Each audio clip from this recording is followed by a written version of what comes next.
members across Michigan are fuming over the ongoing spike in the gas prices.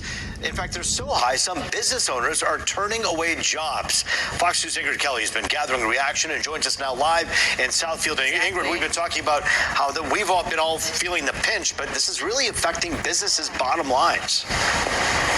Exactly. So many people, you know what, gassing up these vehicles, it's really hurting our wallets. Many people have told me this week they're paying $30 to $40 more a week just to gas up their vehicle. But what happens when the company that you operate requires you gas up a work vehicle? You know what? If you order flowers or a pizza, will you have to pay more? Take a listen. It's, difficult times now. We're trying to take a positive approach to this situation, and we're taking this time to look at our business as a whole and where we can, cut costs with the increased gas prices. So, we've got to look at, what we're purchasing product for, how many times we're delivering out to our stores, how many hours it takes to do something. It just makes everyday life harder. It costs twice as much as it did to run every day. And so we're just trying to stay as close as we can to the yard because it's so hard to go far away. Have you declined any work? Yes, we actually, when we had the opportunity to go to Jackson and do a big lot clear and stuff like that, it just doesn't economically make sense to go that far anymore. That's the biggest part of it, is the Middle East and the uncertainty of all of that. I hate to say this, there's no end in sight. It's one of those things that it just spirals out of control, especially the gasoline prices. Yeah. Back out here live, these are real conversations that business owners are having. As I was in the floral shop, they're telling me, they're about to come up on their Christmas, what they consider Christmas. It's called Mother's Day. They are going to be super busy. And as you are trying to make all of these different runs, you have to realize how much is this going to impact your bottom line. Also, too, I was talking to Nate, the owner of Nate's Outdoor Services. And, he was telling me basically that for the tree trimming, they pay $500 a day in gas, right? For landscaping, $400 a day in gas. I mean, this is, really impacting people in the way that they do business. And you know what? Eventually, if it keeps going up, they have to make a decision as to whether or not they are going to pass these prices down to the consumer, people like you and me. It's really tough on so many people. Back to you, Ruth. Yeah, you think about the cost of Go Juice going anywhere is going to be expensive, but then you think about businesses like food trucks that not only do they have to spend the money to get to the location to set up, now they're using generators to fuel the entire day's worth of action. Yeah, I mean, it's like people are paying double what they were paying, this time last year. And you have to, after a while, you have to imagine that these people are wondering, like, the owner of Nate's, I mean, he actually turned down that job. I mean, I know that had to hurt, but, you have to wonder, does it make sense for me to do this? And when it doesn't, then you don't. Yeah, a lot of people have to pivot because of this, and hurting a lot of people. We'll be watching this very closely throughout the weeks to come. Ingrid Kelly for us live tonight. Thank you. Okay, shalom. Kwam Yasha Allah. Koholoyim La Yahweh Basim Yahweh Bahashim Hakadosh. Double honors to our apostles and elders of Great Millstone who rule well, and that by the Spirit taught us His beautiful truth, and just want to say the water to all the Akim and Akwa that's out here sincerely keeping the laws, the statutes and commandments of Yahweh Basim Yahweh to the best of their ability. This is Yachanan Nawak. Just coming at you with another quick lesson, praying that it's edifying by the Spirit. And these people are miserable. Miserable, bro. And all praises to Yahweh Bashim Yahweh. The scriptures talks about, us being happy to see the fall of our enemy, because this is what's happening. Matter of fact, I'm about to pull up on a light, so let me grab that scripture real quick. Yeah, it's beautiful, baby. Beautiful. All right, damn it. Me and Ak was talking about that yesterday. We go through our little thing with it, you know what I'm saying? But at the same time, too, we have faith in Yahweh Bashim Yahweh. Matter of fact, I'm in this Baruch chapter 4. Let me get this real quick. Let me start at verse 30. It says, Take a good heart or Jerusalem, for he that gave thee that name will comfort thee. And the one that gave us this name, Yahweh, or Yasharallah rather, Israel, is Yasharallah in the Hebrew tongue. The Father name is Yahweh that gave us that name. And the true name of his son, which the world ignorantly calls Jesus, is Yahweh Shai. He's coming to get us up out of this this turmoil that we're in, as far as being in captivity to these other nations. Now they're starting to feel the grunt of these plagues that Yahweh Bashim Yahweh Shai is putting on their asses, man. But verse 31, it says, miserable are they that afflicted thee and rejoiced at thy fall. Because they afflicted the shit out of us and still do. And they rejoice at our fall. And still to this very day, they have us in captivity and they're still rejoicing over it. But it's starting to really hit them now. They're starting to see like, something is happening. Something is going on in the planet. You know what I'm saying? Like, something's not right. People can feel it. They can sense something is going on. They just don't know to what extent. And so when they come across the men of the Lord out on the highways and byways, it really resonates and hit a lot of these Edomites, even probably far more better than it hits these actual Israelites that we're trying to awake. Because this ministry goes like two ways. It's for the Israelites to wake their asses up and come out of these works of darkness, and to come out of the ways of these other nations and come back to our power, Yahweh Shai. And then it's also judgment for these other nations. We have to let them know, hey, look, especially you Edomites, and that's the biblical name for you so-called white people, you're going into captivity and things are going to get really bad for you in your own kingdom. The Lord is actually going to put you against each other, the same way that you cause division amongst our people, the same way that you cause discord among our people. Your beloved brother Allah was bringing it out yesterday, and he was going into the Willie Lynch letter when he was out there on the highways and byways, and he went off into that causing discord among brethren. That's in chapter 6 of Proverbs. The Lord hates that. That's an abomination to the Lord. When you separate families, and the kind of separation that he done with us was just diabolical, man. The brother was reading through that Willie Lynch shit, and I was getting pissed, bro, while I was listening to the video. You know what I'm saying? I almost had to turn it off, bro. I was getting so damn hot. Shit, to bring your damn pressure up. But anyway, it says, verse 31, Baruch 4 and 31, it says, miserable are they that afflicted thee and rejoiced at thy fall.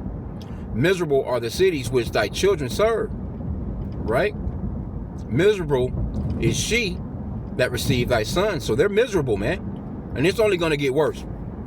This is just the start of their misery. This is just the start.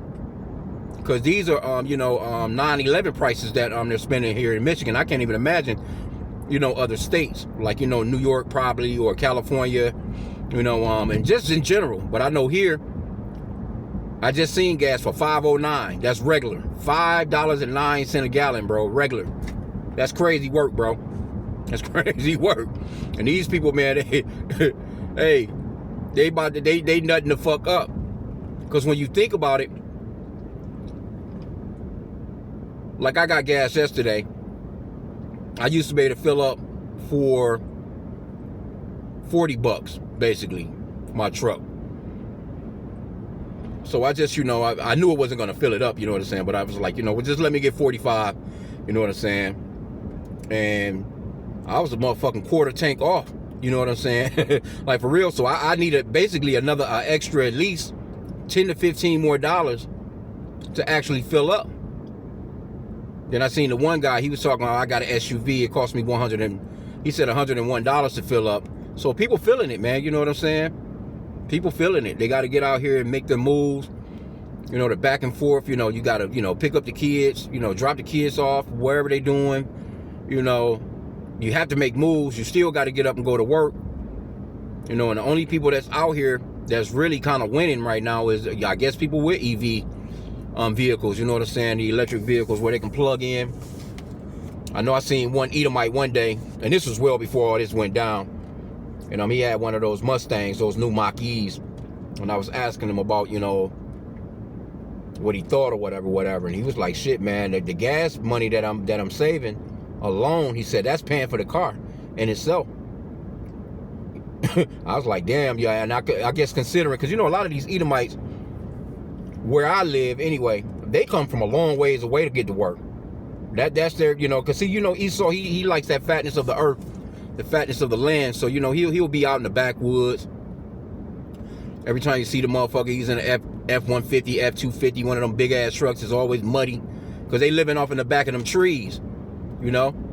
Got a bunch of damn land, you know, acres and acres of land, and they live outside of these cities. You know, they only come down to these cities, you know, to catch, you know, like the little Tigers games, Pistons games, Red Wings, you know, shit like that that's here. And other than that, you know, they live in the outskirts. They may work in the city and have those nice paying jobs in the city of downtown Detroit, but they don't live nowhere near here. Shit, they be commuting. You know, they'll be driving a whole damn hour just to get to work and an hour to get back home. But it was nothing to them. And I noticed that a lot of them now, what they'll do is they'll stop in the neighborhood, because generally our gas in the neighborhood is cheaper than these outskirts. So they dip into the neighborhood. They try and save that little money, you know. But no, it's not going well for Esau, man. It's not going well for Esau. Let me see, that's Baruch 4:34. It says, "For I will take away the rejoicing of her great multitude." Yep. "And her pride shall be turned into mourning." Yeah, because you know this is a very prideful place. This is the valley of death, man. Though I walk through the shadows of the valley of death. I was just watching the elder. He was going off into Psalms 23. And people don't understand yet the valley of death. Hey, that's America, man.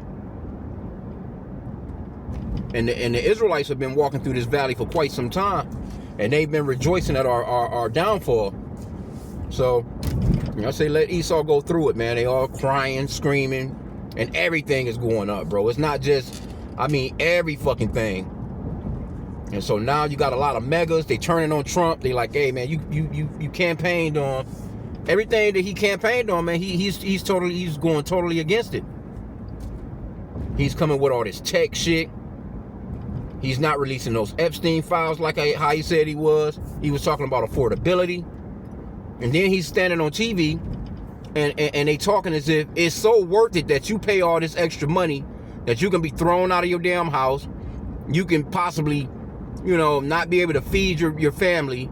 And it's all worth it to keep Iran from getting a nuclear weapon, which these people have been talking about a nuclear fucking weapon for the past 60 years or so. You know? So people starting to see through all that. They pissed. Like, man, fuck all that. You know, you was talking about no more forever wars. You got the damn Strait of Hormuz blockade on your side. They got it blocked in on their side. So what can you expect of this, really, in reality? Like, what else can you get out of this? What can you get out of it other than this shit is going to go up another? It's just going to continue to go up. And so by the time you get to your little 250th year anniversary, your little 4th of July bullshit, you're not going to be able to even afford to fire up your goddamn grill. Because even that lighter fluid is going to be through the fucking roof. Because that's a part of, you know, some of the refineries that they make as well. Them ribs you want to throw on there. Them little fucking American flags and all that shit that's made in China.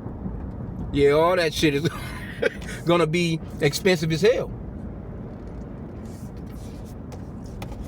So by July, because the gas going up like 30 cents a damn day. So imagine if this continues by July, the gas can easily be well over $10 a gallon. Well over. And then if the gas hit that kind of price on regular, then imagine what the diesel is going to be like. So that's going to shoot all your products up through the fucking roof, bro. And we love it, man. In fact, let me get this Proverbs 29:2. It says, when the righteous are in authority, the people rejoice, but when the wicked beareth rule, the people mourn. And these are some wicked ass people. They don't care anything about your ass being thrown out on the streets. Me and the Ak was talking about it yesterday. He was talking about some, you know, some Victorian homes, and you know, just some nice homes that he was seeing in the area that he live in, just you know, decaying, you know, blight. And we was talking about how Esau, he would rather see that shit go into a blighted episode than to allow somebody to actually stay in that house, man. And, you know, for that person to be homeless. I just seen a person. I ain't never seen no shit like this. I'm talking, I was just on the, I generally don't even get on the freeway neither. You know, when I'm kind of doing my little runs or whatever, but just seen a person, it appeared, I don't know if it was a chick or if it was a dude, but I'm talking about motherfucker wasn't like under like no vidoc, you know what I'm saying? As far as like how, you know, the homeless would normally pitch a tent. No, this motherfucker was literally basically laying on the damn freeway underneath one of those bridges while people just blowing by doing 70, 80 miles an hour. And I'm like, damn. I'm looking like, no, that's a person laying there asleep. They had their bags and everything. So people not doing well, man. You know, this place is doomed. It's being plagued. This is spiritual Egypt, man. The Lord is plaguing this place. And it's only going to get worse. It's only going to get worse. The Egyptian is going to turn against the Egyptian. Because right now, you got these Republicans, they still talking about Joe Biden. Like, what the fuck you mean? Joe Biden been gone for, you know, a year and a half now. What's going on with your boy Trump? Everything, ever since he came in, shit got it more expensive. He campaigned on making shit more affordable for you because of Joe Biden and them. And all of a sudden, a year and a half later of him being a damn president, you're spending double on every goddamn thing that you've ever spent money on. Everything is doubling up. I can't even imagine people with kids, man. You know, fucking daycare, that shit is crazy work. I'm like, damn, you spend how much? Like, how are y'all affording all this shit?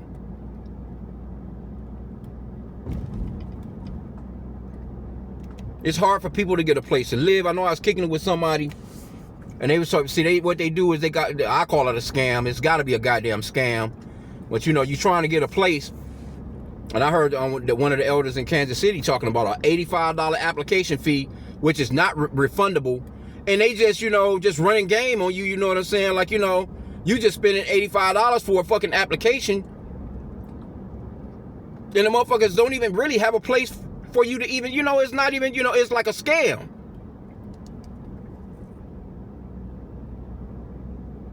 I remember back in the days, you know what I'm saying? You fill out your little app, they'll give you a key.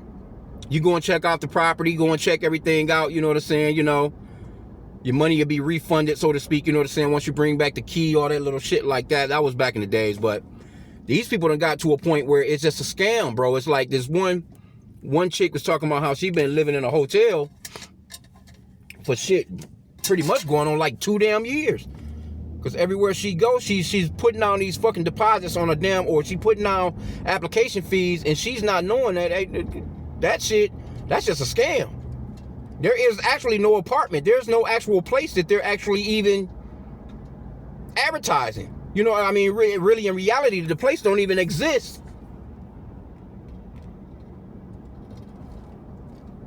Just crazy, bro. Anyway, you know, I find it beautiful shit. I say, hey, this is the fall of our enemies, and we need these things to happen. Like, for real. So, Salaki, I'm at the plantation. I gotta get this call here. These people fucking damn Edomites, they just retarded, bro. Anyway, Salaki, with that, Shalom.